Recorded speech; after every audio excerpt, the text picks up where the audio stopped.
Hello everyone and welcome back to your own channel radiology journey with Manshika. आज की video में हम solve करने वाले हैं रेडियोग्राफो कॉम्पिटिटिव एग्जाम्स के न्यू और हार्ड लेवल एमसीक्यूज।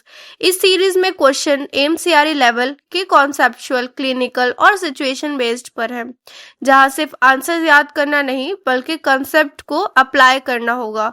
सो हर क्वेश्चन को पहले खुद सॉल्व कीजिए, आंसर कमेंट कीजिए और फिर एक्सप्लेनेशन के साथ अपना आंसर चेक कीजिए। चलिए स्टार्ट करते हैं video. Question number 1 is a trauma patient with a suspected cervical spine injury. मतलब एक ट्रॉमा पेशेंट है जो कि सस्पेक्ट किया गया with a cervical spine injury is brought for a cross table lateral cervical spine radiograph. किसके लिए लाया गया है? वो एक cross table lateral cervical spine के रेडियोग्राफ के लिए लाया गया है। The shoulder obscure the lower cervical vertebrae.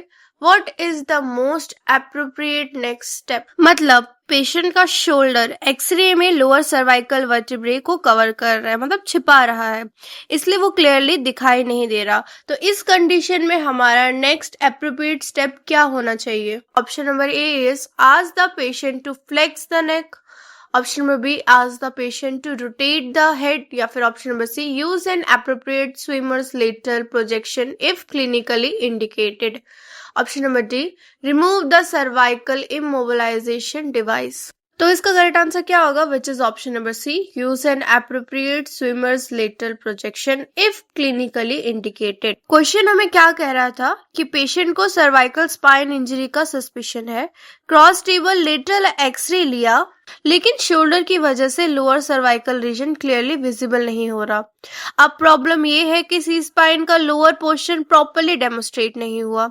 इस सिचुएशन में एडिशनल प्रोजेक्शंस की जरूरत हो सकती है, जैसे कि स्विमर लेटरल। स्विमर्स व्यू में एक आर्म को इवेलुएट या बोले तो अबडक्ट और दूसरे आर्म को लोअर पोर्शन में रखकर शोल्डर को सेपरेट करने की कोशिश की जाती है। इससे C7 से T1 रीजन को बेटर विजुलाइज करने में हेल्प मिल सकती है। अगर अदर ऑप्शंस की बात करें, नेक फ्लेक्स करना, तो ट्रॉमा में नेक मूवमेंट डेंजरस हो सकती है। वहीं ऑप्शन नंबर बी की बात करें, हेड रोटेट करना, तो ये भी नहीं करेंगे। सस्पेक्टेड सर्वाइकल इंजरी में अननेसेसरी मूवमेंट को अवॉइड करना चाहिए। Option number C swimmer's lateral, तो ये आपका करेक्ट पोजिशनिंग होगा। And option number D immobilisation remove करना, तो ये भी इसका करेक्ट आंसर नहीं होगा बिकॉज इससे सेफ्टी कॉम्प्रोमाइज हो सकती है। Question number 2 is during a portable chest radiograph the radiographer notice the patient is rotated. Which finding is most likely to indicate rotation. Question number 2 हमें क्या बोल रहा है कि जब एक रेडियोग्राफर चेस्ट रेडियोग्राफ करने जाता है तो वो नोटिस करता है जो पेशेंट है वो रोटेटेड है, तो कौन सी फाइंडिंग मोस्ट लाइकली इंडिकेट करते हैं रोटेशन को? Option number A is equal distance of medial clavicle from the vertebral column. Option number B unequal distance of medial clavicles from the vertebral column. Option number C increase lung volume bilaterally, या फिर option number D increased exposure to the lower limb. तो इसका correct answer क्या होगा? Which is option number B unequal distance of medial clavicle from the vertebral column. Question हमसे क्या पूछ रहा था कि चेस्ट एक्सरे में पेशेंट स्ट्रेट नहीं था, यानी बॉडी रोटेट हो गई। रोटेशन को कैसे आइडेंटिफाई करेंगे? पीए और एपी चेस्ट में मीडियल एंड्स ऑफ क्लैविकल को वर्टिब्रल कॉलम के स्पाइनस प्रोसेस से कंपेयर करते हैं। नॉर्मली दोनों medial clavicle approximately equal distance पर होने चाहिए। रोटेशन में अगर एक क्लैविकल वर्टिब्रल कॉलम के क्लोजर है और दूसरी फर्दर है तो इसका मतलब पेशेंट रोटेटेड है। अगर अदर ऑप्शंस की बात करेंगे like option number A equal distance, मतलब ये एक प्रॉपर पोजीशनिंग का साइन है। Option number B unequal distance, तो ये हमारा करेक्ट आंसर होगा हमारे रोटेशन के टाइम पे। Option number C increase lung volume, तो ये बिल्कुल गलत आंसर होगा। और option number D increase exposure to lower limb, तो ये भी बिल्कुल गलत आंसर होगा। Question number 3 is a radiograph demonstrate adequate penetration but the anatomical structure appear blooded along their edges। मतलब एक रेडियोग्राफ है जिसमें हमारा जो पेनिट्रेशन है वो एडुकेट अपेयर हो रहा है बट एनाटॉमिकल स्ट्रक्चर के एजेस शार्प नहीं है। The patient remain completely still, मतलब जो पेशेंट है वो एकदम स्टिल है, कम्प्लीटली स्टिल है, हिल नहीं रहा है. Which factor should be suspected first, तो हमें किस फैक्टर को सबसे पहले सस्पेक्ट करना चाहिए. Option number A excessive focal spot size, B excessive grid ratio, option number C incorrect window level, या फिर option number D insufficient KVP. तो इसका करेक्ट आंसर क्या होगा, which is option number A excessive focal spot size.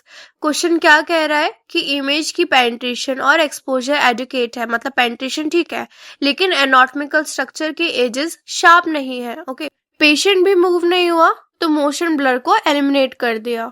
अब geometry अनशार्पनेस के important causes में से एक है focal spot size. Large focal spot size, large penumbra और इंक्रीज ज्योमेट्रिकल अनशार्पनेस और इमेज डिटेल भी डिक्रीज होती है. तो इसका करेक्ट आंसर क्या होगा, which is option number A excessive focal spot size. वहीं अगर दूसरे ऑप्शंस की बात करें like option number B excessive grid ratio, तो ग्रिड का मेन रिलेशन स्कैटर्ड क्लीनअप से है.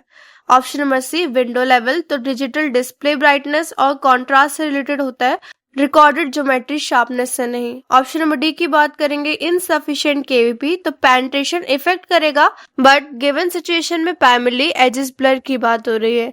एग्जाम टिप की बात करेंगे small focal spot better detailing and large focal spot more geometrical blur.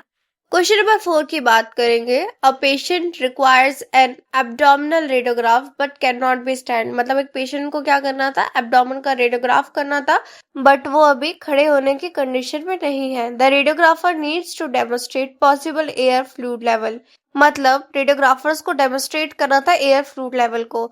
तो कौन सी पोजीशनिंग सबसे ज्यादा यूजफुल होगी. Option number A supine, B prone, C upright और एप्रोप्रिएट हॉरिजॉन्टल बीम प्रोजेक्शन, या फिर option number D AP axial skull. So इसका correct answer क्या होगा, which is option number C upright और appropriate horizontal beam projection.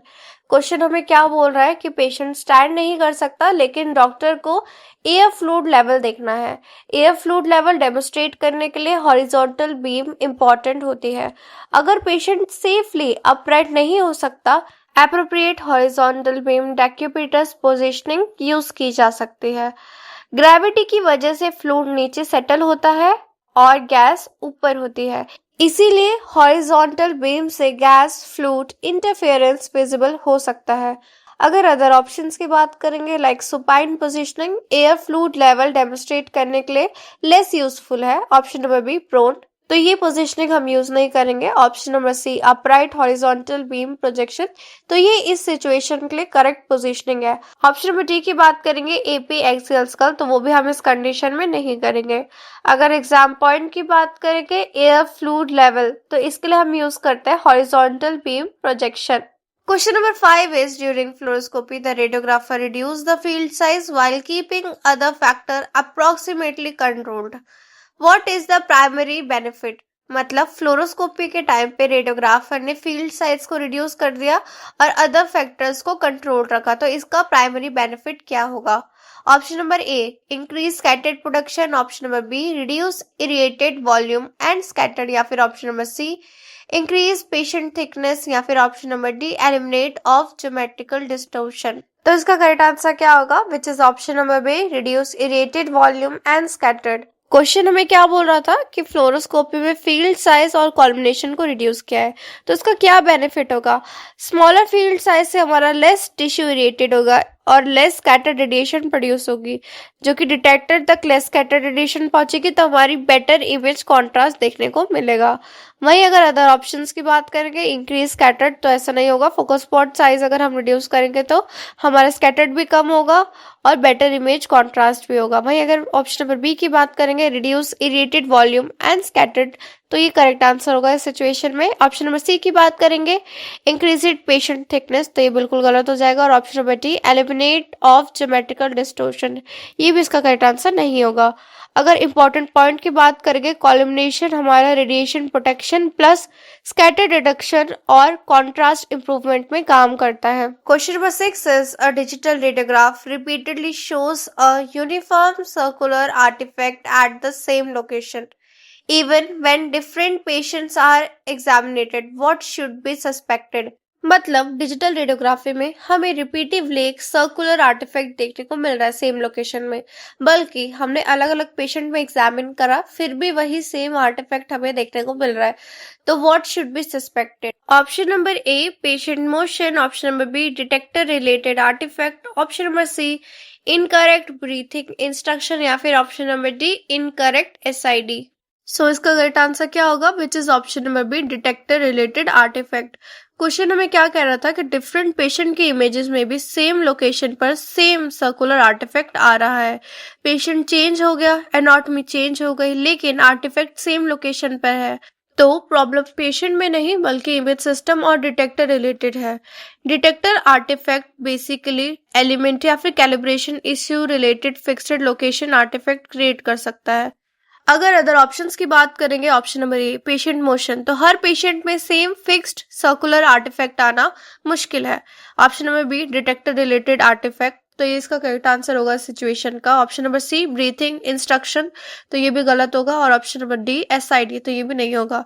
Exam trick की बात करेंगे, अगर सेम आर्टिफैक्ट सेम लोकेशन और डिफरेंट पेशेंट्स पे आ रहा है तो इक्विपमेंट डिटेक्टर प्रॉब्लम सस्पेक्ट करो। Question number 7 is a city image shows loss of detail because structure with a different attenuation value are averaged within one voxel. Which artifact or effect is being described it? तो question हमें क्या बोल रहा है कि एक city voxel के अंदर मल्टीपल डिफरेंट टिश्यू आ गए। सिटी एक वॉक्सल के अंदर प्रेजेंट डिफरेंट एटोनेशन वैल्यू को इफेक्टिवली एवरेज करता है। तो इस कंडीशन को हम कैसे डिस्क्राइब करेंगे? Option number A partial volume effect, या फिर option number B ring artefact, option number C motion artefact, या फिर option number D aliasing artefact. तो उसका करेक्ट आंसर क्या होगा, which is option number A partial volume effect. Basically question में क्या बोला था, एक सिटी वॉक्सल के अंदर मल्टीपल डिफरेंट टिश्यू आ गए। सिटी एक वॉक्सल के अंदर प्रेजेंट डिफरेंट एटोनेशन वैल्यू को इफेक्टिवली एवरेज करता है। इससे स्मॉल स्ट्रक्चर्स की टिश्यू एटोनेशन डिटेल डिस्टोर्शन हो सकती है। इस फिनोमेना को पार्शियल वॉल्यूम इफेक्ट कहते हैं। एग्जाम्पल, एक वॉक्सल में half bone plus half soft tissues आ गया, ठीक है, और सिटी नंबर दोनों को कंबाइंड और एवरेज रिप्रेजेंटेशन दे सकता है। तो इसका करेक्ट आंसर क्या होगा, which is option number A partial volume effect. अगर अदर ऑप्शंस की बात करेंगे like option number B ring artefact, तो डिटेक्टर और कैलिब्रेशन इश्यू से सर्कुलर रिंग बनने को हम क्या बोलते हैं, रिंग आर्टिफैक्ट बोलते हैं। मोशन आर्टिफैक्ट भी इसका करेक्ट आंसर नहीं होगा एंड अलाइजिंग आर्टिफैक्ट भी इसका करेक्ट आंसर नहीं होगा। एग्जाम टिप की बात करते हैं, अगर आपको मल्टीपल टिश्यू एक ही वॉक्सल में देखने को मिले तो ये आपके किसकी वजह से होगा, पार्शियल वॉल्यूम इफेक्ट की वजह से होगा सिटी में। Question number 8 is a patient undergoing MRI suddenly report discomfort and a burning sensation near the metallic object on their clothing, what should the radiographer do? मतलब एक पेशेंट एमआरआई के अंदर गया तो उसको क्या हुआ, डिस्कम्फर्ट और बर्निंग सेंसेशन फील होने लग गए उसके मेटेलिक ऑब्जेक्ट के पास जो कि उसके कपड़ों में थे। तो रेडियोग्राफर को क्या करना चाहिए इस कंडीशन में? Option number A is continue the sequence at higher SAR, option number B stop the examination and access remove the metallic object if appropriate, option number C increase gradient strength, या फिर option number D ignore it because MRI does not produce ionising radiation. तो इसका correct answer क्या होगा, which is option number B stop the examination and access remove the metallic object if appropriate. Question हमें क्या बोल रहा है कि पेशेंट एमआरआई में है और मेटेलिक ऑब्जेक्ट के नियर उसको बर्निंग और डिस्कम्फर्ट फील हो रहा है, ठीक है। एमआरआई में RF energy metallic conductive objects में हीटिंग कॉज करती है। ये पेशेंट सेफ्टी इश्यू है, तो इस कंडीशन में रेडियोग्राफर्स को एग्जामिनेशन को स्टॉप करना चाहिए एंड सोर्स आइडेंटिफाई करके रिमूव करना चाहिए इफ एप्रोप्रिएट एंड सेफ। अगर अदर ऑप्शंस की बात करेंगे लाइक हायर एसएआर, तो हीटिंग रिस्क और इंक्रीज कर सकता है। Option number B stop and assess remove appropriately, तो ये करेक्ट आंसर होगा इस कंडीशन के लिए। ऑप्शन नंबर सी की बात करेंगे इंक्रीज ग्रेडियंट, तो ये भी एकदम गलत हो जाएगा। And option number D MRI ionizing radiation नहीं देता। ये बिल्कुल सही है कि एमआरआई आयोनाइजिंग रेडिएशन नहीं देता, बट इसका मतलब ये नहीं है कि MRI metallic heating risk free है। Question number 9 is a radiographer needs maximum special resolution for a small extremity structure. What combination is most appropriate? मतलब क्वेश्चन हमें क्या बोल रहा है कि रेडियोग्राफर को मैक्सिमम स्पेशल रेजोल्यूशन चाहिए स्मॉल एक्सट्रीमिटी के स्ट्रक्चर के लिए, तो कौन सा कॉम्बिनेशन सबसे ज्यादा एप्रोप्रिएट होगा? Option number A large focal spot plus increased OID, option number B small focal spot plus reduced OID, option number C large focal spot plus reduced SID, या फिर option number D small focal spot plus increased OID. तो इसका correct answer क्या होगा, which is option number B small focal spot plus reduced OID. Question क्या पूछ रहा था कि स्मॉल एनाटॉमिकल स्ट्रक्चर के लिए मैक्सिमम स्पेशल रेजोल्यूशन चाहिए। दो मेजर ज्योमेट्रिकल फैक्टर इंपॉर्टेंट है, एक है फोकल स्पॉट एंड एक है ओआईडी। फोकल स्पॉट अगर स्मॉल फोकल स्पॉट होगा तो लेस ज्योमेट्रिकल अनशार्पनेस देगा और बेटर डिटेलिंग देगा। ओआईडी अगर हमारा डिक्रीज होगा तो ज्योमेट्रिकल अनशार्पनेस भी डिक्रीज होगी। Therefore small focal spot plus small OID better spatial resolution हमारी प्रोवाइड करेगी। वहीं अगर अदर ऑप्शंस की बात करें, large focal spot plus increase OID, तो दोनों कॉम्बिनेशन हमारा ब्लर को इंक्रीज करेंगे। ऑप्शन नंबर बी की बात करेंगे small focal spot plus reduced OID, तो ये करेक्ट ऑप्शन होगा इस सिचुएशन के लिए। ऑप्शन नंबर सी की बात करेंगे large focal spot plus reduce SID, तो ये भी बिल्कुल गलत होगा। And option number D small focal spot plus increased OID, तो इंक्रीज्ड ओआईडी हमारी इमेज को ब्लर करेगा। एग्जाम पॉइंट की बात करेंगे, अगर हमें स्पेशल रेजोल्यूशन इंक्रीज करना है और डिटेल इंक्रीज करनी है तो हम क्या लेंगे, स्मॉल फोकल स्पॉट साइज लेंगे, उसी के साथ साथ स्मॉल ओआईडी प्लस लार्ज एसआईडी लेंगे। Question number 10 is a patient abdomen is considerably thicker than expected during an AEC examination। मतलब जो पेशेंट का एब्डोमेन है वो क्या एक्सपेक्टेशन से ज्यादा थिकर है during automatic exposure control examination के लिए। if the exposure factors are automatically adjusted to maintain adequate receptor exposure, which parameter may increase। तो अगर एक्सपोजर फैक्टर ऑटोमेटिकली एडजस्ट होता है मेंटेन करने के लिए एडुकेट रिसेप्टर एक्सपोजर, तो कौन सा पैरामीटर इंक्रीज हो सकता है। Option number A MAS, option number B OID, option number C focal spot to object distance, या फिर option number D grid frequency. तो इसका करेक्ट आंसर क्या होगा, which is option number A MS. Question क्या बोल रहा है कि पेशेंट एक्सपेक्टेशन से थिकर है, मतलब मोटा है, तो थिकर एनाटॉमी है, तो एक्सरे को मोर एटेन्यूएशन फेस करना पड़ेगा। एईसी का पर्पस है डिटेक्टर को एडुकेट रेडिएशन प्रोवाइड करना। एईसी मतलब ऑटोमेटिक एक्सपोजर कंट्रोल का पर्पस क्या होता है कि डिटेक्टर के लिए एक एडुकेट रेडिएशन प्रोवाइड करना। सिस्टम एक्सपोजर फैक्टर एडजस्ट कर सकता है, कॉमनली एमएस इंक्रीज हो सकता है। तो इसका करेक्ट आंसर क्या होगा, which is option number A MS. OID की बात करेंगे तो पेशेंट एनाटॉमी और ज्योमेट्रिकल फैक्टर पे कंट्रोल होता है, तो एईसी एक्सपोजर कंट्रोल का पैरामीटर नहीं है। ऑप्शन नंबर सी की बात करेंगे focus spot to object distance, तो ये भी करेक्ट आंसर नहीं होगा। ऑप्शन नंबर डी की बात करेंगे ग्रिड फ्रीक्वेंसी, तो ये भी इसका करेक्ट आंसर नहीं होगा। अगर एग्जाम पॉइंट की बात करेंगे, अगर पेशेंट थिकनेस ज्यादा है तो अटेन्यूएशन ज्यादा होगी, तो एईसी में भी इंक्रीज, तो एईसी हमारा ज्यादा हो सकता है, ऑटोमेटिक एक्सपोजर कंट्रोल ज्यादा होगा, तो कॉमनली क्या इंक्रीज होगा, हमारा एमएस इंक्रीज होगा। So that's it for today's video. Hope so आपको वीडियो इन्फॉर्मेटिव लगी हो, एंड अगर आपको वीडियो अच्छी लगी हो please like and share and subscribe my channel for more videos. And video जरूर अपने उन वीडियोग्राफर फ्रेंड्स के साथ शेयर कीजिए जो भी कॉम्पिटिटिव एग्जाम्स की प्रिपरेशन कर रहे हैं, एंड कमेंट करके जरूर बताएं कि नेक्स्ट वीडियो किस टॉपिक पे बनाऊं।